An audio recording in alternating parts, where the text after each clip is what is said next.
নামাজের শেষ বৈঠকে কোন কোন দোয়া পরে সালাম ফিরাইতে হয় আপনি কি জানেন? না জানলে শুনে যান এবং ভিডিওটা বেশি বেশি করে শেয়ার করবেন।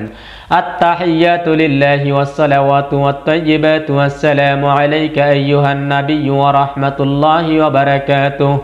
আসসালামু আলাইনা ওয়া আলা ইবাদিল্লাহিস সালিহিন। আশহাদু আল লা ইলাহা ইল্লাল্লাহু ওয়া আশহাদু আন্না মুহাম্মাদান আবদুহু ওয়া রাসূলুহু।